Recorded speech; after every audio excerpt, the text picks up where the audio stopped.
안녕하세요. 당뇨인들의 당뇨 졸업을 돕는 한의사 당보만년 종로점 대표원장 이혜민입니다. 당뇨는 평생 관리하는 질병이 아니라 졸업할 수 있습니다. 또한 당뇨를 졸업하고자 하는 그 과정에서 합병증 위험을 줄일 수 있기 때문에 당뇨 졸업에 꼭 도전해야 합니다. 저의 이런 생각들을 이번에 출간한 저의 책 평생관리노 당뇨 졸업해야 합니다에 잘 담아두었습니다. 오늘도 당뇨 졸업에 대한 여러 말씀 드리도록 하겠습니다. 당뇨가 있다면 절대로 해서는 안 되는 운동이 있을까요? 당뇨가 있다고 해서 운동을 하면 안 되는 건 절대 아니고요. 오히려 운동은 당뇨 관리에 꼭 필요한 치료의 일부입니다. 하지만 절대로 해서는 안 되는 운동이 존재하긴 합니다. 그건 바로 자신의 몸 상태를 무시한 운동인데요. 세 가지로 정리를 좀 해드릴게요. 첫 번째, 당뇨 합병증이 있는 사람은 무조건 고강도 운동은 피해야 합니다. 만약 눈에 이상이 생기는 당뇨병성 망막병증이 있거나 심장에 문제가 있는 당뇨병성 심증 혹은 말초신경병증이 있거나 심혈관계 합병증이 의심되는 분들이라면 달리기, 줄넘기, 웨이트, 고중량 훈련 같은 고강도 운동은 금지입니다. 망막출혈이나 신경손상, 심장 부담이 생길 수 있기 때문이죠. 그리고 두 번째는 저혈당 위험이 있는 운동은 조심하셔야 하는데요. 특히 인슐린 주사나 당뇨약을 복용 중인 분들은 운동 중에 저혈당이 발생할 수 있기 때문에 공복 상태에서 운동을 한다거나 운동을 너무 오래 하는 건 위험할 수 있어요. 그래서 가벼운 식사 후에 30분 정도 후에 시작을 하시고 20분에서 40분 정도를 가볍게 운동하는 게 이상적입니다. 그리고 세 번째는 발의 감각이 둔해진 경우에는 발에 무리를 주는 운동은 피하셔야 하는데요. 당뇨 환자 중 특히 발 감각이 둔해진 경우가 있어요. 이런 분들이 예를 들면 만보 이상 걷는다거나 축구나 마라톤 같이 발에 충격이 큰 운동을 하시면 상처가 나도 모른 채 방치가 되기 쉽고 자칫 당뇨발로 이어질 수가 있거든요. 반드시 충격 흡수가 잘 되는 운동화를 착용하시고요. 산책하듯 걷거나 실내 자전거를 탄다거나 수영 같은 발에 충격이 좀 덜한 운동을 하는 게 더 안전합니다. 정리하자면 당뇨가 있다고 무조건 피해야 할 운동은 없지만 내 몸 상태에 맞지 않는 무리한 운동, 특히 합병증 있는 경우나 저혈당 위험이 있는 공복 시기에는 고강도 운동을 피하는 게 좋고요. 마지막으로 발의 감각이 둔해진 경우라면 발에 무리를 주는 운동도 피하시는 게 좋습니다. 30분 정도만으로도 혈당을 낮추는데 효과적인 운동이 있다면 어떤 게 있나요? 정말 많은 분들이 궁금해하시는 내용인데요. 운동하면 꼭 헬스장 가야 하고 땀 뻘뻘 흘려야 효과 있다고 생각하시는 경향이 있잖아요.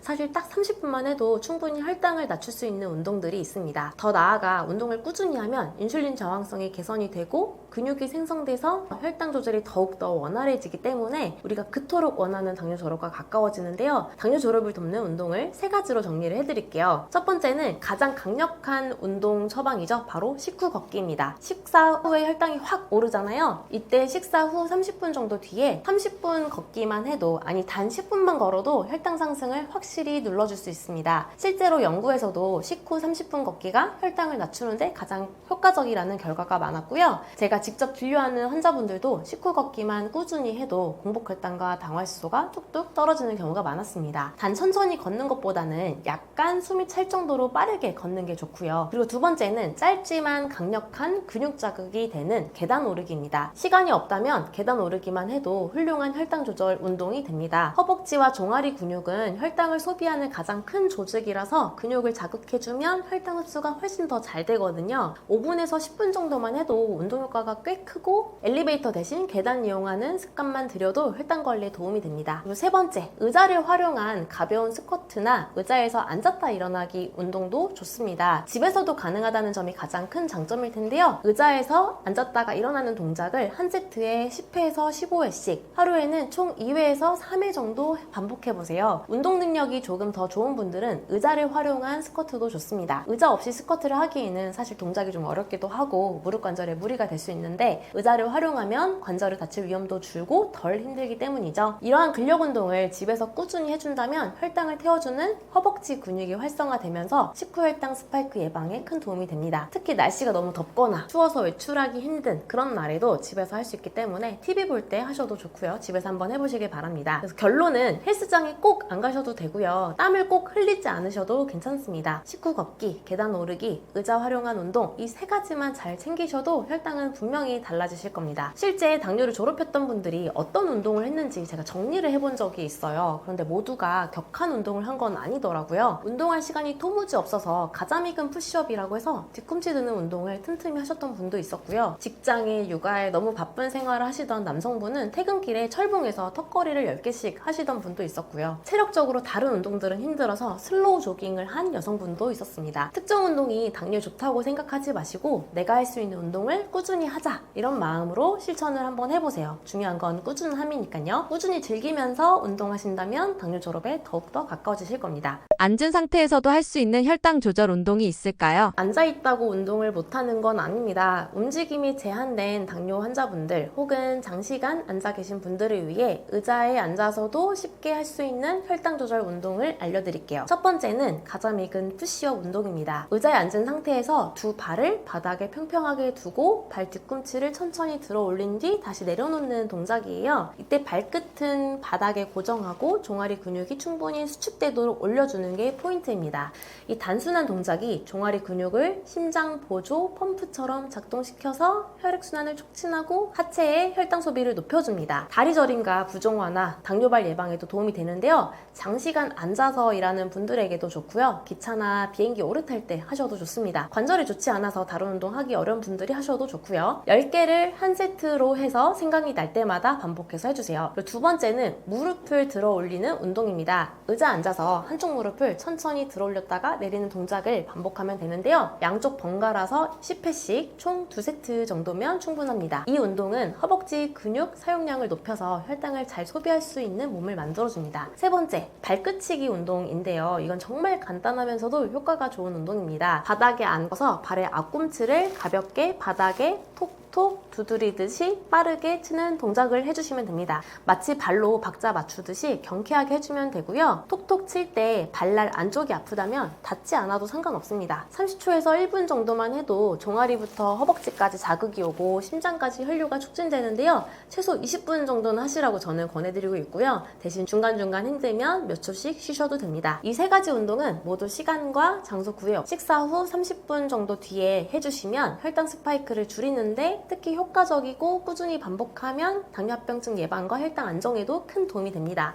운동은 꼭 크고 화려할 필요가 없어요. 중요한 건 움직이냐 안 움직이느냐입니다. 작은 실천이 건강을 바꾸니까요. 지금 당장 관절 문제로 대단한 운동을 못한다고 낙심하지 마시고 방금 말씀드린 운동들을 꾸준히 해보시길 바랍니다. 운동은 하루 중 언제 하는 것이 당뇨 조절에 가장 효과적인가요? 당뇨 환자분들이 가장 궁금해하시는 것 중 하나가 운동은 언제 해야 혈당이 가장 잘 잡히나요? 인데요. 결론부터 말씀드리면 식후 운동, 특히 식사 후 30분 안팎의 운동이 혈당 조절에 가장 효과적입니다. 왜 식후 30분일까요? 우리가 식사를 하면 혈당이 급격히 올라가게 되는데 이 시점에 가볍게 걷거나 앉아서 발을 움직이는 운동을 해주면 근육이 포도당을 소비하기 시작하면서 혈당 스파이크를 줄일 수가 있어요. 즉 인슐린의 일을 근육이 도와주는 거죠. 예를 들어 밥 먹고 소파에 앉아서 TV 보기보다는 부엌을 정리하거나 방을 천천히 왔다 갔다 하는 것만으로도 혈당 상승을 억제할 수가 있는 것입니다. 특히 식사를 하고 30분 정도 지난 후에 20분에서 30분 정도의 가볍게 걷기 운동을 해주신다면 식후 혈당을 가장 안정적으로 조절을 해줄 겁니다. 특히 저녁 식후 운동이 굉장히 중요한데요. 특히 아침 공복 혈당이 자주 높게 나오는 분들이라면 저녁 식사 후 30분에서 60분 이내에 하는 산책을 한번 해보세요. 아침 공복 혈당을 안정적으로 내려주는데 도움이 될 겁니다. 아침 운동은 그럼 어떨까요? 아침에 공복으로 운동하는 것도 나쁘지는 않지만 공복 혈당이 높은 분들에게는 오히려 저혈당 위험이 있을 수 있습니다. 이 경우는 운동 전에 소량의 단백질이나 견과류를 드신 후 시작하시는 걸 권해드립니다. 정리하자면 가장 추천하는 시간은 식후 30 운동이고요. 공복 운동은 컨디션에 따라서 조절이 필요합니다. 그리고 저혈당 위험도 있을 수 있기 때문에 주의하셔야겠고요. 저녁 운동은 공복 혈당 개선에 도움이 되니 실천하시면 좋습니다. 이때 꼭 무리해서 운동하실 필요는 없고요. 식후 30분 뒤에 10분에서 30분 정도만 움직여도 당뇨 조절에 큰 차이가 생깁니다. 오늘부터 바로 실천해 보시길 바랍니다. 자전거는 유산소 운동으로 많이 추천되는데 당뇨 환자도 안전하게 할 수 있을까요? 매우 좋은 유산소 운동 중 하나예요. 다만 몇 가지 주의사항만 잘 지킨다면 충분히 안전하고 효과적으로 할 수 있습니다. 우선 왜 자전거가 당뇨에 좋은 운동일까요? 자전거 타기는 하체 근육을 집중적으로 사용하는 유산소 운동이자 근력 운동입니다. 유산소 운동은 즉각적으로 혈당을 낮춰주는 효과가 있거든요. 근육은 포도당을 소비하는 주요 기관이기 때문에 지속적으로 근력 운동을 하면 장기적으로 또한 혈당이 자연스럽게 낮아지는 효과가 있습니다. 특히 자전거 운동은 관절에 무리를 덜 주기 때문에 관절염이 있거나 체중이 많이 나가는 당뇨 환자분들에게도 부담이 적습니다. 이때 세 가지를 주의해야 하는데요. 평소 저혈당 증상이 있는 분들이라면 운동 전후로 혈당을 꼭 체크해주세요. 특히 인슐린을 투여하거나 당뇨약 복용 중인 분들은 자전거를 너무 오래 타면 저혈당이 올 수 있기 때문에 반드시 간단한 간식이나 사탕 등을 지참하셔야겠습니다. 다음으로는 장시간 타기보다는 짧게 꾸준히 하는 걸 권해드리는데요. 처음부터 1시간씩 타는 거 너무 무리예요. 하루에 20-30분씩 그리고 주 3회에서 5회 정도 꾸준히 타는 게 더 효과적이고 안전합니다. 마지막으로 교통사고 위험이나 저혈당 증상 발생 시에 대처 어려움 등을 고려를 하면 야외에서 타는 것보다는 실내용 자전거, 즉 고정식 자전거를 더 권장합니다. 특히 고령자나 당뇨발 위험이 있는 분들은 실내 자전거로 천천히 시작하는 걸 추천드립니다. 실제 임상 경험상 실내 자전거를 꾸준히 타신 분 중에서 공복 혈당이 20-30 정도 떨어진 사례도 있었고요. 식후 혈당 스파이크가 줄어든 분도 있었습니다. 그리고 자전거 운동을 매일 했던 40대 남성분은 유산소 운동 효과 덕분에 체지방은 줄어들고 근력 운동 효과 덕분에 근육량은 늘어났거든요. 시간이 지나면서 혈당이 많이 낮아져 당뇨약을 모두 끊었음에도 당활수가 5.8%가 나와서 당뇨를 졸업하셨던 기억이 있습니다. 정리를 하자면 자전거는 당뇨에 효과적인 유산소 운동이고요. 근력 운동 효과도 있습니다. 때 저혈당이 오지 않도록 주의해야겠고요. 실외보다 실내용 고정 자전거가 더 안전하고 꾸준히 하기 좋으니 고정된 자전거로 운동하시는 걸 추천드립니다. 당뇨 환자가 건강하게 운동하려면 어떤 점을 가장 신경 써야 할까요? 당뇨인들이 운동을 건강하게 하시려면 운동 자체도 중요하지만 운동 전 준비와 마무리도 매우 중요합니다. 운동을 하면 혈당이 내려가는 건 맞는데 잘못하면 저혈당이 온다거나 오히려 몸에 무리가 갈 수 있기 때문에 꼭 신경 써야 할 포인트가 있습니다. 5가지로 정리를 좀 해드릴게요. 첫 번째는 평소 저혈당이 자주 오는 분들이라면 운동 전에 혈당 체크는 필수입니다. 특히 아침에 체크한 공복 혈당이 100 미만이라면 간단한 간식을 먼저 드시고 운동하시는 것을 권해드리고요. 반대로 혈당이 높은 경우에도 주의가 필요한데요. 혈당이 250 이상인 경우에는 케톤체 여부도 확인해야 하고요. 이때는 운동보다는 혈당 조절이 더 우선입니다. 결론은 혈당이 100에서 180 사이일 때 운동하는 게 가장 이상적입니다. 그리고 두 번째는 인슐린이나 혈당 강화제를 쓰는 분들은 저혈당 대비를 꼭 하셔야 합니다. 운동 중에 저혈당이 오면 위험하니까 사탕, 주스, 간단한 간식 등은 꼭 챙기시고요.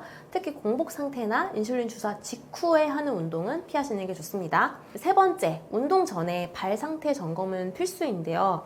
당뇨발 위험이 있는 분들이 있어요. 그런 분들은 운동화 착용하기 전에 발바닥에 상처나 물집이 없는지 꼭 확인하셔야 합니다. 잘 맞는 운동화를 신는 것도 중요하고요. 충격 흡수가 잘 되는 신발을 선택하셔야겠죠. 네 번째는 운동 시간은 식후 30분에서 1시간 사이가 가장 좋습니다. 이때가 식후 혈당이 가장 높을 수 있는 시간이라서 운동 효과가 가장 잘 나타나거든요. 반대로 공복 운동은 말씀드린 것처럼 저혈당 위험이 있기 때문에 피하시는 게 좋습니다. 그리고 마지막 5번째는 운동 후에도 혈당을 한번 다시 체크해보세요. 운동 후에 혈당이 얼마나 떨어져 있는지를 알아야 앞으로 어떤 강도로 어느 시간대에 운동하는 게 좋을지 감이 잡힙니다. 사람마다 다르기 때문에 이걸 해보셔야 하는데요. 몇 번만 체크해보면 파악이 잘 되니까 파악이 될 때까지만 그때까지만 체크해보시면 됩니다. 또한 운동 후에 1-2시간 정도 뒤에 저혈당이 오는 경우도 있는데요. 이런 경우에는 운동 후 가벼운 간식을 드시는 게 좋겠습니다. 운동을 무작정 힘들게 하고 많이 한다고 좋은 게 아니거든요. 방금 말씀드린 운동 전후에 신경 써야 할 5가지도 주의해서 지혜롭게 운동하신다면 당뇨 졸업에 더욱 가까워지실 수 있을 겁니다. 사과가 당뇨에 좋다는 말이 있는데 실제로 도움이 될까요? 정말 많이 하는 질문이죠. 사과는 과일이니까 당분이 많을 텐데 당뇨 있는 사람이 먹어도 되나요? 이렇게 물어보시는 분들 정말 많습니다. 결론부터 말씀드리자면 사과는 제대로만 먹는다면 당뇨 환자분들에게도 도움이 되는 과일이에요. 우선 사과에는 수용성 식이섬유인 펙틴이 풍부합니다. 이 펙틴이 혈당의 흡수를 천천히 하도록 도와주고 혈당이 급격히 오르는 걸 막아주는 역할을 합니다. 그래서 단순히 당분이 많다고 무조건 걱정할 게 아니라 당분의 성질과 함께 섭취되는 섬유질까지 같이 봐야 하는 거죠. 게다가 사과는 GI라고 하는 혈당 지수가 비교적 낮은 과일 중 하나라서요. 같은 양의 바나나나 포도보다도 혈당을 천천히 올리는 편에 속합니다. 그리고 또 하나 중요한 이유는 항산화 성분이에요. 사과 껍질에는 퀘르세틴이라는 성분이 들어있는데 이게 혈관 염증을 줄여주고 인슐린 저항성을 개선하는 데 도움이 되는 항산화 물질입니다.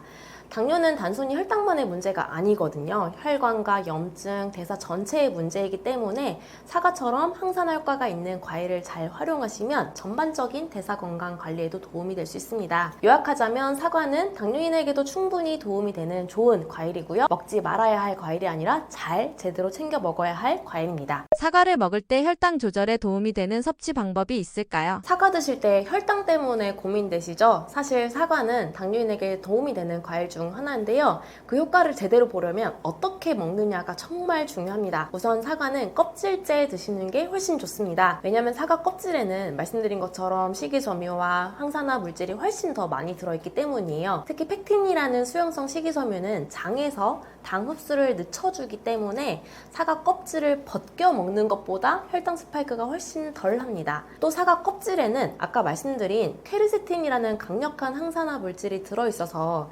염증을 줄이고 인슐린 저항성을 낮추는 데도 도움이 되는 성분이기 때문에 껍질을 그냥 버리는 건 사과의 이점을 절반 이상 버리는 거라고 보셔도 됩니다. 그 다음 중요한 포인트는 먹는 타이밍이에요. 사과는 단맛이 나는 과일이다 보니 공복에 드시면 혈당이 확 오를 수 있습니다. 그래서 제일 좋은 건 식사와 함께 드시거나 식후 간식으로 조금씩 나눠서 드시는 겁니다. 특히 단백질 음식과 같이 먹으면 소화가 느려지고 혈당도 덜 오르거든요. 예를 들면 사과를 반 개 정도 잘라서 삶은 달걀이나 견과류, 요거트, 낫또 이런 거랑 같이 드시면 혈당 관리에 훨씬 더 유리합니다. 이렇게 드시면 포만감도 오래가고 식욕 조절에도 도움이 됩니다. 그리고 꼭 말씀드리고 싶은 게 있는데요. 사과는 씹어서 드셔야 합니다. 주스로 드시면 절대 안 됩니다. 주스로 만들면 식이섬유는 다 빠지고 당분만 빠르게 흡수되기 때문에 혈당이 확 치솟게 되거든요. 그러니까 사과는 통으로 껍질째 천천히 씹어서 드시는 게 가장 좋습니다. 한 번에 먹는 양은 적게 식후 간식으로 활용하시는 게 좋고요. 사과는 껍질째 식사 중이나 식후에 단백질과 함께 천천히 씹어서 드시는 게 당뇨인들의 혈당 조절에 가장 도움이 되는 섭취법입니다. 같은 사과라도 이렇게만 드시면 혈당 걱정 훨씬 줄어드실 거예요. 사과 외에 당뇨 환자가 안심하고 먹을 수 있는 과일에는 어떤 것들이 있을까요? 당뇨가 있는 분들은 과일이 달다고 해서 무조건 피하시려고 하는데 사실 잘 고른 과일은 당뇨 환자분들에게도 도움이 됩니다. 혈당을 급격히 올리지 않고 오히려 식이섬유와 항산화 물질 덕분에 혈당 조절이나 염증 억제에 도움이 될 수 있거든요. 그럼 사과 말고도 당뇨 환자가 비교적 안심하고 먹을 수 있는 과일에는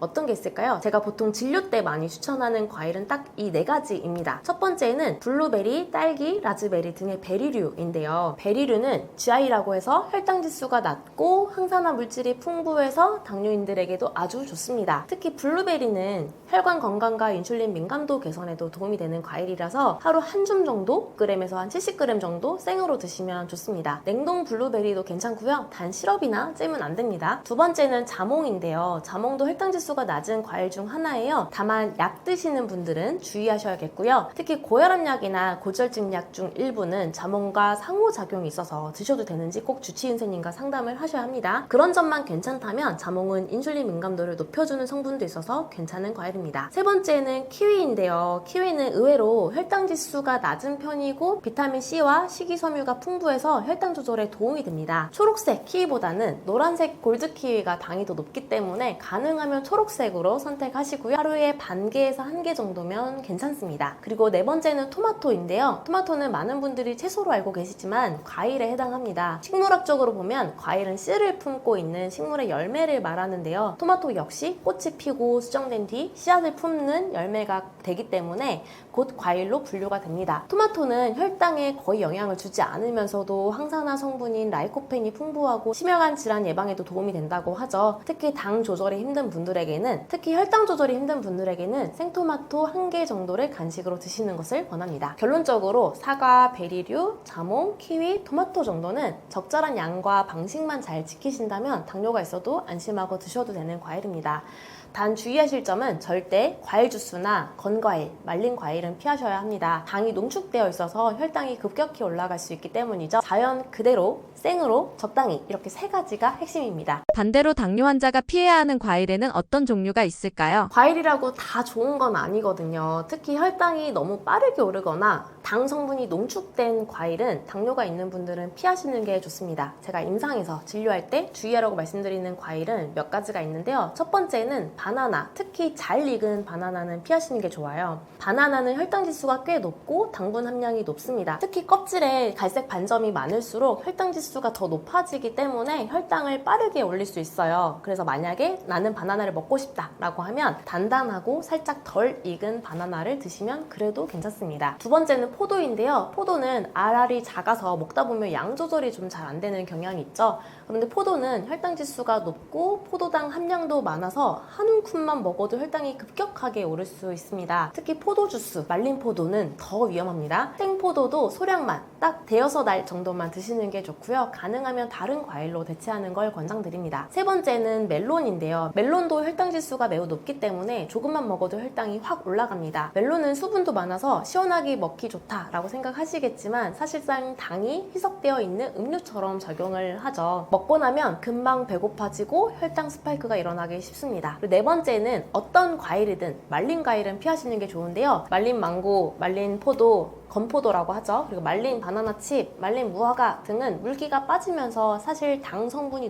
농축되거든요. 게다가 시중에 파는 건 대부분 설탕을 추가로 넣는 경우도 많습니다. 한 입만 먹어도 혈당이 훅 올라가니까 당뇨가 있다면 피하시는 게 좋겠죠. 그리고 다섯 번째는 과일 주스입니다. 그래도 100% 생과일 주스면 괜찮지 않나요? 이런 얘기도 하시는데요. 하지만 안타깝게도 100% 생과일 주스도 혈당에는 위험합니다. 과일을 주스로 만들면 식이섬유는 거의 다 사라지고 같은 사과 한 개를 먹는 것보다 사과 주스 한 잔이 훨씬 더 빠르게 혈당을 올립니다. 정리하자면 피해야 할 과일은 당이 많고 빨리 흡수되며 양 조절이 어려운 과일들이고요. 특히 바나나, 포도, 멜론, 말린 과일, 주스 형태는 꼭 피하셔야겠고요. 과일을 드시더라도 아까 말씀드린 것처럼 천천히 생으로 적당량 드시는 게 중요합니다. 과일은 건강식이라는 고정관념이 당뇨에는 오히려 독이 될 수도 있어요. 당뇨 관리는 좋은 음식만 먹는 게 아니라 피해야 할 음식도 제대로 아시는 것부터 시작이 됩니다. 사과 식초가 당뇨에 좋다는 말이 많은데 실제로 어떤 작용을 하나요? 이 질문 정말 많이 하시는 편인데요. 사과 식초가 당뇨에 진짜 좋은가요? 라고 하십니다. 결론부터 말씀드리면 올바르게 활용하면 혈당 조절에 분명 도움이 됩니다. 우선 사과 식초에는 아세트산이라는 성분이 들어있어요. 이 아세트산은 우리 몸에서 탄수화물의 소화를 늦추고 포도당 흡수를 천천히 하게끔 도와줍니다. 쉽게 말하면 밥을 먹었을 때 혈당이 급격하게 오르는 걸 막아주는 역할을 한다는 거죠. 이걸 혈당 스파이크 억제라고 합니다. 또 한 가지 중요한 건 사과식초가 인슐린 감수성을 조금 높여주는 역할도 해요. 즉 인슐린이 잘 작동하게 도와주는 거죠. 특히 공복 혈당이 잘 안 떨어지는 분들한테서 효과가 더 잘 나타나는데요. 자기 전에 사과식초를 소량 섭취한 그룹에서 다음날 아침 혈당이 더 낮게 나왔다는 연구 결과도 있습니다. 다만 무조건 좋다고 생각해서 너무 많이 마시거나 아무 때나 마시면 안 됩니다. 위가 약한 분들은 속쓰림이 생길 수 있거든요.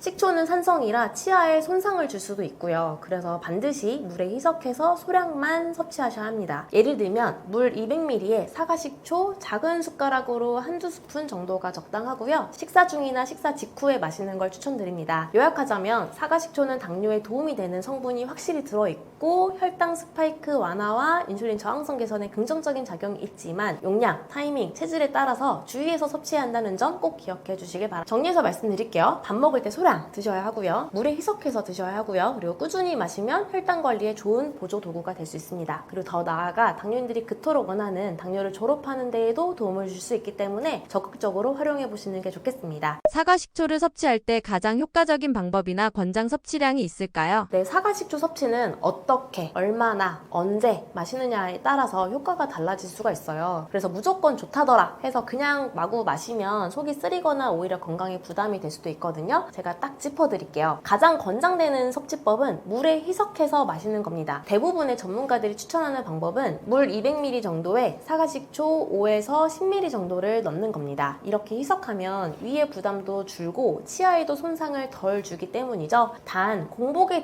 드시기보다는 식사 중이나 식사 직후가 가장 좋고요. 이때 드시면 식후혈당 상승을 완만하게 억제하는 데도 도움을 줍니다. 또한 자기 전에 공복 혈당이 잘 안 잡히는 분들은 저녁 식사 직후에 섭취하는 것도 것도 고려해 볼 수 있어요. 희석해서 마시는 것 외에도 조금 더 부담 없이 사과식초를 활용하고 싶으신 분들께는 다음과 같은 방법도 추천드리는데요. 우선 샐러드 드레싱에 활용하시면 좋습니다. 샐러드가 당뇨에 좋은 건 확실하지만 사실 드레싱이 너무 달면 당뇨에 오히려 악영향을 주기도 하거든요. 그래서 직접 드레싱을 만들어서 샐러드에 뿌리면 좋은데요. 올리브유, 레몬즙, 사과식초, 약간의 소금이나 허브를 섞으면 건강한 드레싱을 만들 수가 있습니다. 샐러드 먹을 때 한번 활용해보세요. 다음으로 샐러드 같은 생식이 부담스러운 당뇨인 분들도 비교적 편하게 실천할 수 있는 방법이 있는데요. 바로 식초를 따뜻한 물과 계피와 함께 마시는 것입니다. 따뜻한 물에 사과식초를 희석하고 계피가루 한 꼬집을 넣으면 혈당 조절을 도와주는 두 가지 재료가 시너지 효과를 낼 수도 있어요. 단 위장이 너무 약하신 분들은 계피는 생략하셔도 좋습니다. 마지막으로 플레인 요거트에 사과식초 몇 방울을 넣어 드시는 분들도 있으니까요. 한번 참고해보세요. 마지막으로 꼭 기억하실 점은 사과식초는 어디까지나 혈당 관리에 도움을 줄 수 있는 보조 도구라는 점입니다. 이걸 마신다고 해서 밥을 2공기씩 먹거나 빵, 과자를 마음껏 먹어도 된다는 건 절대 아닙니다. 적절한 식단과 생활 관리를 하면서 동시에 사과식초를 소량씩 올바르게 활용하시면 당뇨 관리에 분명히 좋은 결과가 따를 수 있고요. 더 나아가 당뇨를 졸업할 수도 있을 겁니다.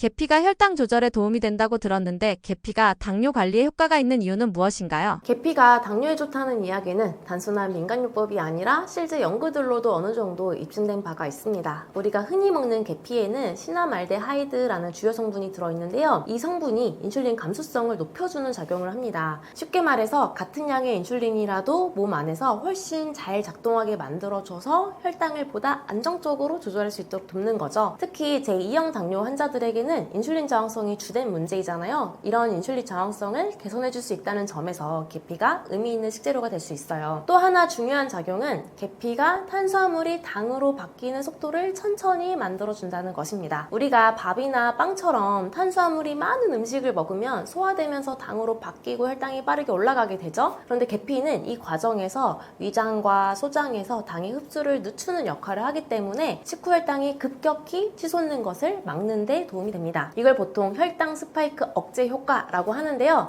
당뇨 환자들에겐 정말 중요한 포인트입니다. 혈당이 요동치면 그만큼 합병증 위험도 커지거든요. 그리고 계피에는 강력한 항산화 및 항염 성분이 포함되어 있어서 당뇨로 인해 생길 수 있는 만성염증 반응을 줄이는 데에도 효과가 있습니다. 당뇨가 오랜 시간 지속되면 몸 안 곳곳에서 산화 스트레스와 염증 반응이 심해지는데 계피는 이를 어느 정도 완화시켜 줄 수 있습니다. 실제로 일부 연구에서는 계피가 혈관 내 염증을 줄여주고 혈중 콜레스테롤 수치도 개선하는데 도움이 될 수 있다는 결과도 보고된 바 있어요. 즉 단순히 혈당만 낮추는 게 아니라 당뇨로 인한 2차적인 합병증 예방에도 긍정적인 역할을 할 수 있는 거죠. 다만 계피라고 해서 무조건 좋은 건 아니고요. 과량 섭취할 경우에는 간독성 위험이 있는 쿠마린이라는 성분이 문제될 수도 있기 때문에 적정량을 지켜서 드시는 게 좋습니다. 계피를 섭취할 때 가장 효과적인 방법은 어떤 방식인가요? 계피를 드실 때 가장 많이 물어보시는 게 차로 마시는 게 나아요? 아니면 분말로 먹는 게 나아요? 이런 질문 많이 하시는데요. 결론부터 말씀드리자면 두 가지 방식 모두 장단점이 있습니다. 본인의 생활 패턴이나 체질에 따라 고르시면 되는데요. 먼저 가장 흔하고 안전한 방식은 계피 차입니다. 말린 계피를 물에 끓여서 마시는 거죠. 이 방법은 계피의 유효 성분 중에서도 수용성 성분이 우러나오기 때문에 몸에 무리가 적고 소화도 잘 됩니다. 특히 평소에 속이 약한 분들이나 노인분들에게는 이 방법이 가장 무난합니다. 하루에 한두 잔 식후나 간식처럼 마시면 혈당 스파이크를 어느 정도 막아주는 데도 도움이 될 겁니다. 분말 형태로 섭취하는 것도 효과가 좋긴 합니다. 특히 계피 분말에는 지용성 성분까지 포함되어 있어서 좀 더 강력한 효과를 기대할 수가 있거든요. 예를 들어 요구르트나 단백질 쉐이크, 따뜻한 물이나 꿀물에 타서 드시는 분들도 계시고요. 단점이라면 분말은 아무래도 위장이 예민한 분들이 먹으면 속이 쓰리거나 간에 부담이 갈 수 있다는 점입니다. 그리고 앞서 말씀드린 쿠마린이라는 간에 해로울 수 있는 성분도 분말로 직접 먹을 때 조금 더 신경 써야 해요. 하루 섭취 권장량은 0.5에서 1g 정도로 제한하는 게 안전합니다. 한 가지 팁을 드리자면 계피는 공복보다는 식후에 드시는 게 좋습니다. 식후 혈당을 천천히 올라가게 도와주는 역할이 크기 때문에 식사 후 30분에서 1시간 이내에 계피차 한 잔 혹은 분말을 소량 드시는 방식이 가장 이상적입니다. 정리하자면 위장이 약하면 차로 드시고요. 강하면 체력 괜찮은 분들은 분말도 가능합니다. 하지만 어떤 방법이든 꾸준하고 적정량을 유지하는 게 제일 중요합니다. 계피에도 종류가 여러 가지 있다고 들었는데 당뇨 관리를 위해 사용할 경우에는 어떤 계피를 고르는 것이 가장 좋을까요? 많은 분들이 계피는 다 똑같다 이렇게 생각하시는데요. 사실 계피도 종류가 있어요. 대표적으로는 두 가지가 가장 많이 알려져 있죠. 하나는 카시아, 또 하나는 실론 시나몬입니다. 이 둘은 모양도 다르고 향도 다르고 건강에 미치는 영향도 조금 다릅니다. 우리가 마트나 약재상에서 흔히 접할 수 있는 건 대부분 카시아 계피예요. 향이 강하고 가격도 저렴해서 많이 유통되는데 이 카시아에는 쿠마린이라는 성분이 비교적 많이 들어있습니다. 이 쿠마린이 과다 섭취되면 간에 부담을 줄 수 있어서 특히 분말로 섭취할 계획이라면 주의하셔야 된다고 했잖아요. 단기간 소량으로는 큰 문제가 없지만 매일매일 장기적으로 드실 생각이라면 카시아보다는 실론 계피가 더 낫습니다. 실론 시나몬은 흔히 진짜 계피라고도 불리는데요. 쿠마린 함량이 굉장히 낮아서 장기 복용에도 안전한 편이에요. 단점은 가격이 조금 비싸고요. 향이 은은해서 약하게 느껴질 수도 있습니다. 하지만 당뇨 관리 목적으로 꾸준히 드시려면 실론 계피가 훨씬 더 권장됩니다. 특히 간 기능이 약하거나 다른 건강기능식품을 복용 중인 분들은 실론 계피를 선택하시는 게 좋습니다. 그럼 어디서 구할 수 있는지 궁금하실 텐데요. 온라인에서 실론 시나몬이라고 검색하시면 생각보다 쉽게 찾을 수 있습니다. 분말, 스틱 형태 모두 다 나오고요. 원산지는 주로 스리랑카나 인도 쪽이에요. 스틱을 구입해 끓여 드시거나 분말을 요리에 활용하셔도 됩니다. 요약하자면 향이 강하고 저렴한 건 카시아, 그리고 안전하고 장기 복용에 적합한 건 실론이라고 보시면 되겠고요. 당뇨 관리 목적이라면 실론 시나몬으로 고르시는 게 좋습니다. 계피가 체질에 맞지 않거나 복용이 어려운 분들도 있을 텐데 이런 경우 계피를 대체할 수 있는 한방 재료나 식품이 있을까요? 아무리 좋은 음식이나 약재라도 모든 사람에게 다 맞을 수는 없더라고요. 특히 계피는 따뜻한 성질을 가진 약재라서 평소에 열이 많은 분들이 드시면 얼굴이 달아오르거나 속이 불편하거나 심한 경우 두통이나 불면이 생길 수도 있어요. 이런 분들은 계피 섭취를 피하시거나 아주 소량으로 시작해 보셔야 합니다. 그럼 계피 대신 어떤 걸 먹을 수 있느냐 하실 텐데요. 다행히도 계피만 혈당에 좋은 건 아닙니다. 혈당을 안정시키고 인슐린 저항성을 개선하는 데 도움이 되는 다른 한방 재료들도 꽤 많습니다. 먼저 추천드리고 싶은 건 황기예요. 황기는 면역력과 기력을 보강해 주면서도 당 대사 조절에 관여하는 대표적인 한약재입니다. 특히 마른 당뇨나 기력이 부족한 분들, 피로감이 심한 당뇨인들에게 아주 잘 맞습니다. 탕처럼 끓여 마셔도 되고요. 진액으로 복용할 수도 있습니다. 황기는 성질이 무난하기 때문에 평소에 몸이 뜨겁든 차갑든 편하게 선택할 수 있는 약재입니다. 또 하나는 요즘 연구에서도 자주 언급되는 돼지 감자입니다. 이건 한약재라기보다는 사실 식품에 가까운데요. 이눌린이라고 하는 수용성 식이섬유가 풍부해서 혈당 상승을 완만하게 만들어줍니다. 간편하게 볶아서 차처럼 드시는 분들도 많고요. 말려서 분말로 섭취해도 좋습니다. 돼지 감자는 계피만큼은 아니지만 성질이 따뜻한 편이라서요. 몸에 평소에 열이 많거나 땀이 많은 분들은 그래도 피하는 게 좋겠죠. 마지막으로는 여주를 말씀드리고 싶은데요. 여주는 한약적으로도 췌장을 보호하고 열을 내리는 효능이 있어서 혈당 조절에 효과가 있다는 게 여러 연구에서도 확인되고 있습니다. 맛이 워낙 세기 때문에 많은 분들이 꺼리시지만 차로 우려 마시면 맛이 꽤 순해지거든요. 그래서 차로 드시는 게 좋고요. 요즘은 여주 환이나 농축액 같은 가공 제품도 많이 나와서 편하게 드실 수 있습니다. 다만 여주는 성질이 찬 편이라서 평소에 몸이 차거나 소화 기능이 약한 경우에는 먹고 나서 속이 쓰리다고 하시는 분들도 있더라고요. 그런 분들은 여주를 피하시는 게 좋습니다. 한약의 장점이 바로 이런 체질 맞춤 치료인 것처럼 평소에 약재를 가지고 물을 끓여 먹거나 음식에 활용할 때에도 체질에 맞게 활용하시면 됩니다. 그러니까 계피가 체질에 안 맞는다고 너무 아쉬워할 필요 없고요. 나에게 맞는 다른 재료들을 잘 골라서 활용하시면 되겠습니다. 그리고 이런 차를 꾸준히 마시는 것만으로도 당뇨인들이 그토록 원하는 당뇨를 졸업하는 데에도 도움을 줄 수 있기 때문에 적극적으로 활용해 보시는 게 좋겠습니다. 계피를 섭취하기에 가장 좋은 시간대가 따로 있을까요? 이 질문도 정말 많이들 하시는데요. 계피가 좋다는데 도대체 언제 먹는 게 제일 좋을까요? 라는 질문을 많이 하십니다. 결론부터 말씀드리자면 식사 후 혈당이 가장 많이 오르는 분들은 식후 계피 섭취가 더 유리하고요. 인슐린 저항성이 심하거나 공복 혈당이 높은 분들은 공복 계피 섭취가 도움이 될 수 있습니다. 예를 들어서 식후 혈당 스파이크가 자주 생기는 분들이 있어요. 밥만 먹으면 200 가까이 치솟고 졸리고 무기력해지는 분들 있거든요. 이런 분들은 식후 15분에서 30분 정도쯤에 계피차 한 잔을 마셔주는 것만으로도 혈당이 훨씬 덜 튈 수 있습니다. 실제로 계피는 당질의 흡수를 느리게 하고 인슐린 민감도를 높이는 역할을 하기 때문에 식후 혈당 조절용으로는 꽤 좋은 전략이 됩니다. 반대로 공복 혈당은 130 미만으로 조절되는 게 보통의 목표 범위이거든요. 그런데 그 이상 나오는 분들이 있을 거예요. 즉 아침에 일어나서 공복 혈당을 재보면 항상 130 이상 나오는 분들이 있다. 이런 분들은 자기 전에 계피를 소량 섭취하는 방식이 도움이 될 수 있습니다. 계피는 간에서 포도당이 너무 많이 분비되지 않도록 억제하는 작용도 있어서요. 밤새 쌓이는 혈당을 어느 정도 조절해 줄 수 있거든요. 하지만 여기서 중요한 건 개인의 체질과 소화력입니다. 속이 약하거나 소화가 예민한 분들은 공복에 계피를 먹으면 속쓰림이 생길 수도 있으니까요. 그럴 때는 식후로 옮기거나 소량부터 테스트해 보시는 게 좋습니다. 결국 언제가 가장 좋은가요? 라는 질문의 답은 당신의 혈당 패턴에 따라 다릅니다. 이고요. 가장 좋은 건 혈당을 측정하면서 공복, 식후 각각 먹어본 후 어떤 때 더 안정되는지 직접 확인해 보시는 것도 좋아요. 혈당은 숫자니까요. 솔직하고 계피 효과도 객관적으로 확인할 수 있거든요.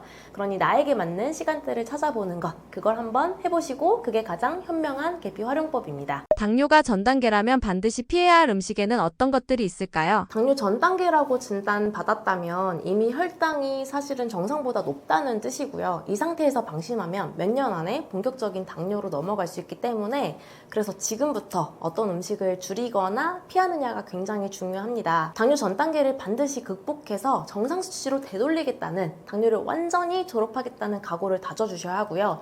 3가지 음식은 꼭 피하시길 바랍니다. 첫 번째로 꼭 피해야 할 건 정제탄수화물, 그러니까 100% 흰쌀밥 그리고 밀가루로 만든 각종 빵이나 떡이나 면 그리고 과자, 케이크 같은 음식이에요. 이런 음식은 혈당을 빠르게 올리는 고혈당 유발 식품이고요. 특히 당뇨 전 단계에서는 인슐린 기능이 떨어지기 시작한 상태라서 이런 급격한 혈당 상승을 감당하기가 매우 어렵습니다. 두 번째는 설탕이나 액상과당이 많이 들어간 음식이에요. 예를 들면 탄산음료나 과일 주스, 믹스커피, 시리얼, 양념이 강한 가공식품들이 있는데요. 이런 음식들은 눈에 잘 띄지는 않게 단맛이 숨어있는 경우가 많기 때문에 성분표를 확인하는 습관이 필수입니다. 세 번째는 트랜스지방, 포화지방이 많은 음식이에요. 예를 들어 튀김, 패스트푸드, 마가린, 햄, 소시지, 피자 같은 음식인데요. 이런 음식은 혈당을 직접적으로 마구 올리지는 않겠지만 인슐린 저항성을 더 악화시키고 체중 증가를 유발해서 결국 당뇨 진행을 더 빠르게 만듭니다. 요약하자면 첫 번째 100% 흰쌀이나 밀가루로 만든 음식들, 그리고 두 번째 단맛이 강한 음료나 간식들, 그리고 세 번째 튀김류나 가공식품, 이렇게 3가지는 당뇨 전 단계에서 반드시 줄이거나 피해야 할 대표적인 식품군입니다. 지금부터라도 현미, 통곡물, 채소 위주의 식단으로 조금씩 바꿔보면 당뇨로의 진행을 막고 되돌릴 수 있는 골든타임을 살릴 수 있습니다. 혈당을 급격히 올릴 수 있는 식단에는 어떤 것들이 있을까요? 당뇨 전 단계나 당뇨 환자분들이 식단을 짤 때 제일 조심하시는 게 바로 혈당 스파이크, 즉 식후 혈당이 급격히 치솟는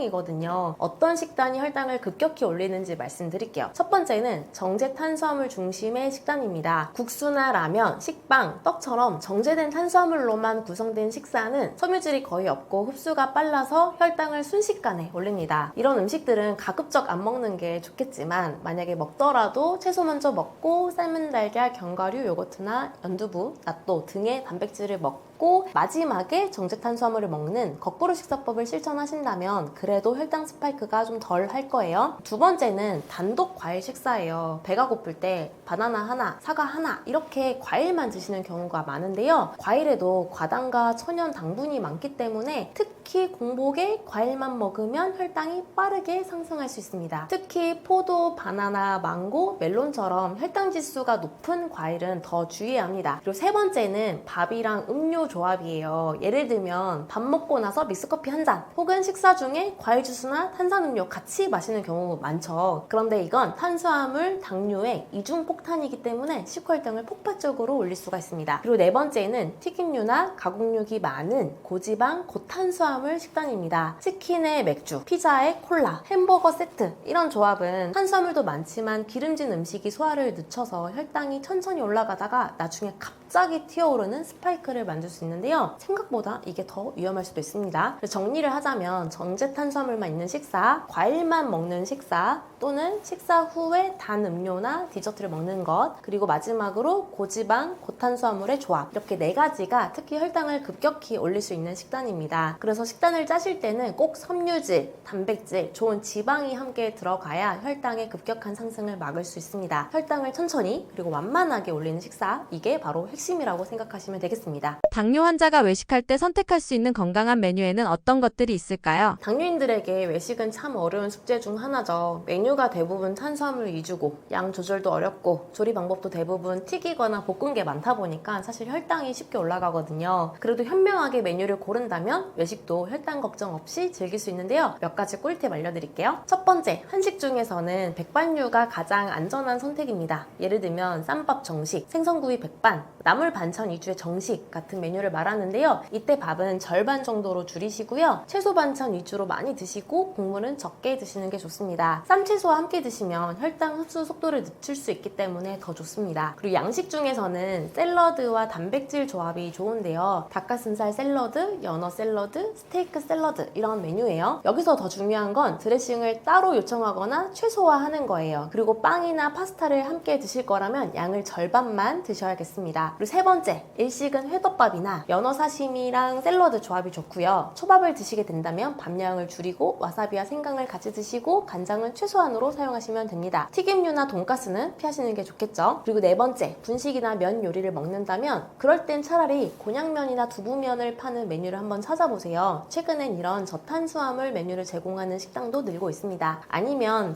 잔치국수보다는 칼국수가 조금 더 낫고요. 라면보다는 우동이나 국물이 덜한 냉모밀이 조금 더 나은 선택이 될 수도 있습니다. 팁 하나 더 드리자면요. 외식할 땐 먹는 순서가 정말 중요합니다. 거꾸로 식사라고 하죠. 같은 음식이라도 혈당이 훨씬 천천히 올라가기 때문에 채소, 단백질, 탄수화물 순서로 드시고요. 그리고 외식 후에는 15분에서 30분 정도 평소 식사 때보다 조금 더 걷거나 운동을 하거나 활동을 해주시면 정말 큰 도움이 될 겁니다. 요약하자면 백반류 정식, 샐러드랑 단백질 조합, 그리고 회덮밥이나 생선구이 아니면 면을 먹는다면 곤약면이나 두부면을 활용하는 것을 중심으로 메뉴를 선정하시면 되고요. 밥량 줄이고 채소 늘리고 조리법 신경 쓰는 것 그리고 거꾸로 식사와 식후 운동을 꼭 하는 것 이게 외식 혈당 관리의 핵심이라고 보시면 됩니다. 당뇨가 있어도 햄버거처럼 일반적인 패스트푸드를 가끔 먹는 것이 괜찮을까요? 원장님 저 햄버거 너무 좋아하는데 이제 평생 못 먹는 건가요? 결론부터 말씀드리면 가끔 조절해서 먹는 건 그래도 괜찮습니다.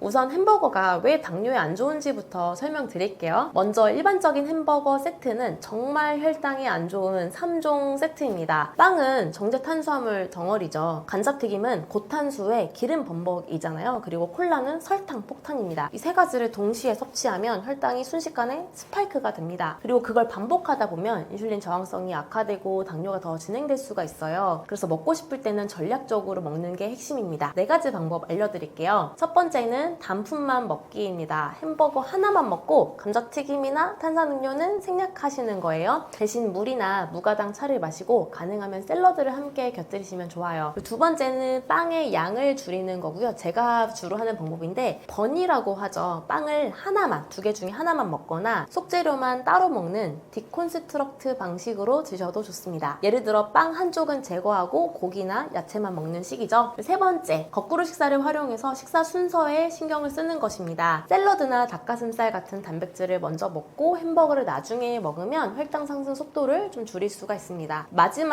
그리고 마지막으로는 식후에 가볍게 걷는 거예요. 정말 햄버거가 먹고 싶은 날이라면 식후 15분에서 30분 정도 산책이나 걷기를 꼭 하세요. 그것만으로도 혈당 조절에 큰 도움이 될 겁니다. 결론적으로 햄버거도 어떻게 먹느냐가 중요합니다. 무조건 금지하기보다는 똑똑하게 즐기는 방법을 알고 가끔 즐기고 다시 잘 조절한다면 당뇨와의 삶에서도 음식의 즐거움을 충분히 누리실 수 있을 겁니다. 당뇨 환자도 안심하고 먹을 수 있는 간식에는 어떤 것들이 있을까요? 당뇨 진단을 받고 나면 많은 분들이 가장 먼저 이제 간식은 끝났구나 이렇게 생각하시는데요. 사실 잘 고르면 안심하고 먹을 수 있는 간식들도 꽤 많습니다. 포인트는 혈당을 천천히 올리는 음식, 영양소가 균형 잡힌 음식을 고르는 건데요. 당뇨인들도 안심하고 먹을 수 있는 간식 5가지를 추천해 드릴게요. 첫 번째는 소량의 견과류입니다. 아몬드, 호두, 피스타치오 같은 견과류는 식이섬유와 좋은 지방과 단백 풍부해서 혈당을 급격히 올리지 않아요. 다만 칼로리가 높기 때문에 한 번에 한 줌 20g 정도로 제한하시는 게 좋습니다. 무염이나 무가당 제품으로 선택해 주세요. 그리고 두 번째는 그릭 요거트입니다. 무가당 그릭 요거트는 단백질이 풍부하고 포만감이 좋은데요. 여기에 시나몬을 계피를 살짝 뿌려 먹으면 혈당 조절에도 도움을 줄 수 있습니다. 단 과일이 많이 들어간 요거트나 설탕이 첨가된 제품은 피하셔야 합니다. 그리고 세 번째는 삶은 달걀인데요. 달걀은 혈당을 거의 올리지 않으면서도 단백질과 지방이 균형 있게 들어있어요. 특히 식사 사이에 출출할 때 간식으로 드시면 식사 조절에도 도움이 됩니다. 기름에 굽기보다는 삶은 형태가 가장 좋습니다. 그리고 네 번째는 연두부나 두부구이 또는 두부 스낵 등등 두부를 추천하고 싶은데요. 두부는 단백질이 풍부하고 포만감도 높아서 추천할 수 있는데요. 요즘은 간장 없이 구운 저염 두부 스낵도 나오고 있고요. 아니면 집에서 간단히 두부를 에어프라이어나 팬에 구워서 간식처럼 먹는 것도 아주 좋습니다. 시중에 파는 연두부도 먹기가 편하니 냉장 보관했다가 하나씩 꺼내 드시는 것도 좋습니다. 다섯 번째는 나물이나 채소 스틱 그리고 무가당 땅콩 버터인데요. 당근, 샐러리, 오이 같은 채소를 미소된장, 무설탕 땅콩 버터 같은 소스에 살짝 찍어 먹으면 입이 심심할 때 아주 훌륭한 간식이 됩니다. 섬유질 덕분에 혈당도 안정적으로 유지가 되고요. 간식 고를 때 정말 주의할 점이 있는데요. 마트에 파는 당뇨인 전용 간식, 예를 들면 무설탕 초콜릿, 저탄수화물 빵 이런 거 있는데 꼭 성분표 확인하셔야 합니다. 무설탕이라고 해도 탄수화물 함량이 높거나 대체당이 들어있는 경우도 많아서 생각보다 혈당을 더 올릴 수가 있거든요. 정리를 하자면 당뇨 환자라고 간식 자체를 포기할 필요는 전혀 없습니다. 하지만 배고플 때 천천히 흡수되는 간단한 간식으로 혈당을 안정시키자 이런 개념으로 간식을 고른다면 오히려 식사 때 폭식을 막는 데에도 도움이 되실 겁니다. 당뇨병성 말초신경병증이란 정확히 어떤 질환인가요? 많은 분들이 당뇨로 생기는 합병증 중에서 가장 흔하게 겪는 게 바로 말초신경병증인데요. 이름이 좀 어렵죠. 쉽게 말해서 당뇨 때문에 손이나 발끝에 신경이 손상되면서 생기는 통증이나 감각 이상을 말합니다. 보통 처음에는 발바닥이 저려요 하시는데요. 시간이 지나면서 굉장히 다양한 증상들이 나타나요. 찌릿해요, 화끈거려요, 시려요, 벌레가 기어가는 것 같아요 이런 식의 표현을 많이 하시고요.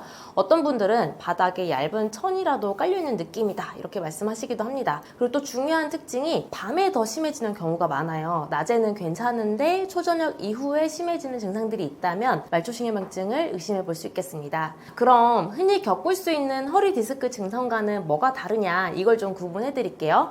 허리 디스크는 보통 허리부터 시작을 해서 다리 쪽으로 방사통이 내려오고요. 엉덩이나 다리 뒤쪽을 따라 쑤시거나 아픈 느낌이 나죠. 그리고 꼭 양측이 대칭이지는 않고요. 한 층만 나타나기도 합니다. 하지만 우리가 이야기하고 있는 당뇨병성 신경맥증은 그렇게 뻗쳐 내려가는 위에서부터 내려가는 그런 통증이라기보다는 손끝이나 발끝, 특히 양쪽 발바닥에 대칭적으로 증상이 나타난다는 게 특징입니다. 그리고 디스크는 체위를 바꾸거나 움직임에 따라서 통증이 심해졌다가 줄어들기도 하는데 말초신경병증은 가만히 있어도 아프고 특히 밤에 심한 경우가 많습니다. 또 하나 중요한 차이는 디스크는 기계적인 문제예요. 뼈가 눌러서 신경이 아픈 거죠. 당뇨병성 말초신경병증은 고혈당으로 인해 신경에 혈액이 잘 안 가면서 말초신경이 점점 손상되는 대사성 문제입니다. 그러니까 치료 방법도 완전히 다를 수밖에 없겠죠. 그리고 당뇨병성 말초신경병증이 있을 때 그냥 참고만 하면 안 되는 게 이걸 계속 방치하면 감각이 둔해져서 발에 상처가 나도 모르고 결국 당뇨 발 절단까지 갈 수 있기 때문에 반드시 조기에 발견하고 치료해야 합니다. 말초신경병증 완화나 회복에 도움이 되는 한의학적 치료법이나 생활 속 실천 팁이 있다면 알려주세요. 말초신경병증은 진행이 될수록 치료가 더 오래 걸리기 때문에 사실 증상이 시작된 초기에 적극적으로 치료하는 게 좋습니다. 그리고 당뇨 때문에 생긴 신경병증은 혈당 관리만으로는 한계가 있거든요. 말초신경병증이라는 이름에서 알 수 있듯이 신경에 문제가 생긴 거라서 이미 손상된 신경을 회복시켜야 하고요. 또 말초신경병증은 미세혈관 합병증에 해당하기 때문에 혈관 건강도 회복해야 합니다. 즉 혈류를 개선하고 신경 재생을 도와주는 치료가 병행돼야 하는 것이죠. 한의학에서는 그런 점에서 침치료나 약침, 한약이 꽤 유용합니다. 예를 들어 침치료는 단순히 통증을 줄이는 게 아니라 손상된 말초신경 쪽에 혈액순환을 활성화시켜서 재생을 도와주는 효과가 있고요.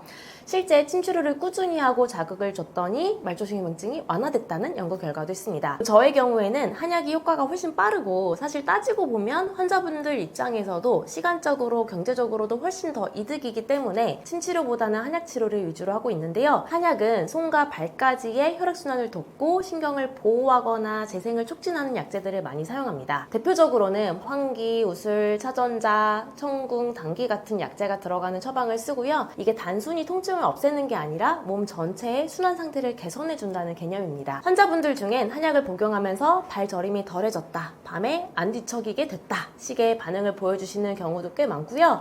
실제 6개월 이상 한약 치료를 받은 분들을 대상으로 통계를 내보니 무려 88.2%가 조금이라도 호전됐다라고 하셨고요. 그 중에 절반 정도는 완치됐다, 거의 완치됐다라고 말씀하셨습니다. 당뇨병성 말초신경증은 한약적으로 치료가 정말 잘 되는 합병증 중 하나이기 때문에 너무 걱정만 하지 마시고 단 1개월만이라도 한약적 치료를 받아보시는 걸 권해드립니다. 그리고 생활 속에서는 맨발 걷기가 정말 도움이 돼요. 종아리에 쥐가 난다거나 이제 막 발가락 저림 증상이 시작됐다는 분들 중에는 맨발 걷기만으로도 이러한 증상이 줄어드는 경우도 있었습니다. 단 주의할 점은 바닥이 깨끗하고 안전한 곳에서 하셔야 하는데요. 최근에는 지자체에서 조성한 맨발 걷기 길들에서 걸으시라고 안내합니다. 발의 감각이 둔해진 상태에서는 작은 상처도 크게 번질 수 있기 때문이죠. 그리고 족욕이나 따뜻한 물로 발 마사지를 해주는 것도 신경 자극과 혈류 개선에 도움이 됩니다. 결국 당뇨병성 말초신경증은 단기적인 통증 잡기가 아니라 혈당, 혈류, 신경 재생까지 함께 관리한다는 것을 꼭 기억하셨으면 좋겠어요. 당뇨발을 자가 진단해 볼 수 있는 방법이 있을까요? 당뇨가 있으신 분들은 발을 자주 확인하셔야 하는데요. 왜냐하면 당뇨발은 조기에 발견해서 관리하면 얼마든지 막을 수 있지만 방치되면 궤양이나 괴사로 이어질 수 있어서 위험하거든요. 그래서 병원에 오기 전에도 자가 진단할 수 있는 간단한 방법들을 꼭 아셨으면 좋겠습니다. 일단 첫 번째, 감각이 무뎌졌는지 확인해 보세요. 가장 쉬운 방법은 면봉을 이용해서 발바닥을 자극해 보는 건데요. 양쪽 발에 똑같이 닿는 느낌이 드는지, 한쪽은 둔하거나 안 느껴지는지를 비교해 보시는 거죠. 찝찝하거나 뭔가 덜 느껴지거나 반응이 느린 쪽이 있다면 신경 손상 가능성이 있습니다. 두 번째는 시림이나 저림 같은 이상 감각이 있는지 체크해 보세요. 특히 밤에 자려고 누웠을 때 그때 발이 저리고 시린 느낌, 벌레가 기어가는 느낌이 있다면 신경맹증 초기일 수 있어요. 이런 증상은 낮보다 밤에 더 두드러지는 경향이 있습니다. 셋째, 발의 피부 상태와 상처 유무를 매일 관찰하세요. 작은 상처가 생겼는데 며칠이 지나도 낫지 않거나 진물이나 냄새가 나면 즉시 병원에 가셔야 합니다. 특히 발톱 옆이 붓고 빨갛게 되거나 티눈, 굳은 살 부위가 갈라져 있으면 감염이 시작된 걸 수도 있습니다. 네 번째, 발이 차가운지 맥박이 잘 느껴지는지도 중요합니다. 이건 혈류 상태를 보는 방법인데요. 발등에 있는 혈관을 눌러보거나 만져봤을 때 너무 차갑거나 발등, 발목에서 맥박이 잘 안 느껴지면 말초혈관 순환 장애가 있을 수 있어요. 혈관이 좁아지면 상처가 쉽게 낫지 않고 이게 심해지면 괴사까지 갈 수 있습니다. 저는 당뇨 환자분들께 방금 말씀드린 하루 1분 발검진을 생활화라고 말씀드리고 있고요.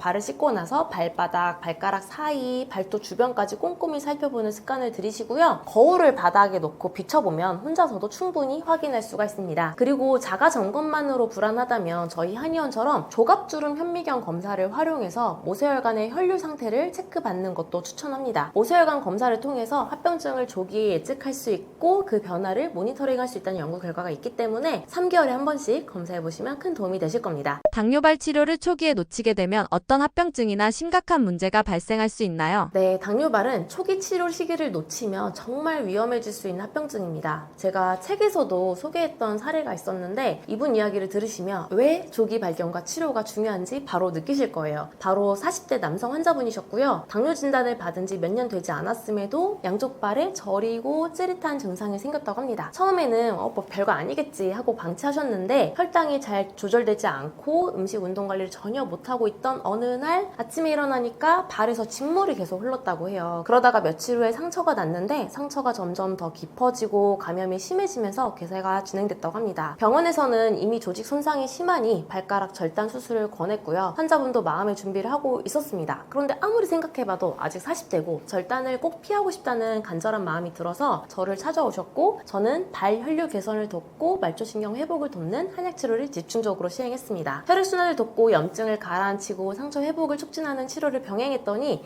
2개월 만에 괴사 부위가 점차 회복됐고 결국 절단 없이 완치할 수 있었는데요. 지금도 이분은 두 발로 정상 보행을 하고 계시고요. 이 사례처럼 지금도 이분은 두 발로 정상 보행을 하고 계십니다. 이 사례처럼 당뇨발은 상처의 크기보다 진행 속도가 훨씬 더 무섭습니다. 혈당이 높으면 세균 증식이 빨라지고요. 신경 손상 때문에 통증을 잘 못 느껴서 발견이 늦어지죠. 그 결과 몇 주 만에 괴사가 되고 결국 절단까지 이어질 수 있는 것이죠. 특히 절단을 하면 보행과 생활의 질이 급격히 떨어지고 심혈관계 파병증 위험도 높아집니다. 그래서 당뇨가 있다면 말초신경병증 증상이 있을 때부터 즉시 경각심을 갖고 치료를 해야 하고요. 이때 완전히 나아버리는 게 제일 좋겠죠. 한약적 치료를 1개월만이라도 고려해보라고 말씀드리는 이유가 1개월만이라도 치료해도 조금이라도 줄어들기 때문에 이게 나을 수 있는 병이라는 것을 스스로 확인해야 합니다. 절대 방치하지 마시고 족욕을 하든 발 마사지를 하든 한약적 치료를 하든 아주 적극적으로 치료를 하시고요. 거기에 더해 발에 상처가 생기면 하루 이틀이라도 방치하지 말고 즉시 의료진의 진료를 받으며 혈당 관리와 함께 혈류 개선 치료를 병행하는 게 중요합니다. 당뇨발은 초기 잡으면 살릴 수 있어요. 하지만 늦으면 평생을 후회할 수 있는 합병증입니다. 이분처럼 조기 발견 그리고 적극적인 치료가 절단을 막는 가장 확실한 방법이라는 걸 잊지 않으셔야겠습니다. 당뇨발 저림을 막기 위해 피해야 할 음식에는 어떤 것들이 있을까요? 당뇨로 인한 저림이나 당뇨발이 있는 분들은 혈관과 신경이 동시에 약해진 상태거든요. 그래서 혈액순환을 방해하거나 염증을 유발하는 음식을 되도록 피하셔야 합니다. 가장 먼저 피해야 할 건 정제탄수화물이에요. 대표적으로 흰쌀밥, 밀가루 음식, 설탕 들어간 과자나 빵 이런 게 있는데요. 이런 음식들은 혈당을 급격하게 올리면서 혈관을 손상시킬 수 있고요. 장기적으로는 신경이 염증을 유발하거나 손상을 심화시킬 수 있습니다. 그 다음은 지방질이 많은 가공육들, 예를 들어서 소시지나 햄, 베이컨, 튀김류 같은 음식인데요. 이런 음식은 혈관을 막고 혈류를 나쁘게 만들기 때문에 발끝까지 피가 잘 안 통합니다.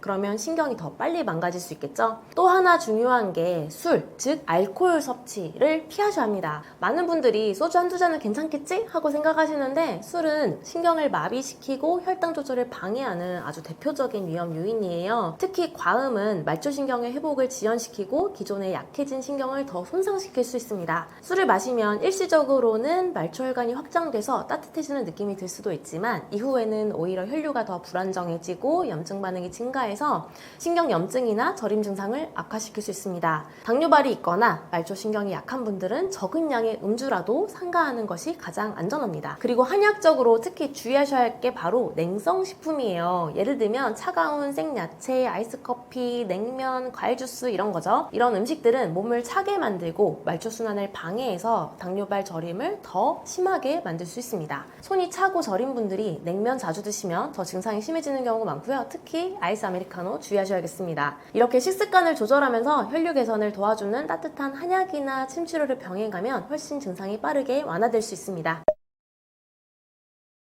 당뇨는 평생 관리하는 병이 아닙니다. 당뇨는 졸업할 수 있는 병입니다. 그리고 졸업해야 하는 병이기도 하고요. 단 한 번이라도 당뇨를 졸업하면 신장질환 위험은 40%, 그리고 콩팥, 신장질환 위험은 33%가 줄어든다는 사실은 이미 연구로도 입증이 됐습니다. 당뇨를 그냥 관리만 하다가 합병증을 기다릴 게 아니라 지금 당장 졸업에 도전해야 하는 이유입니다.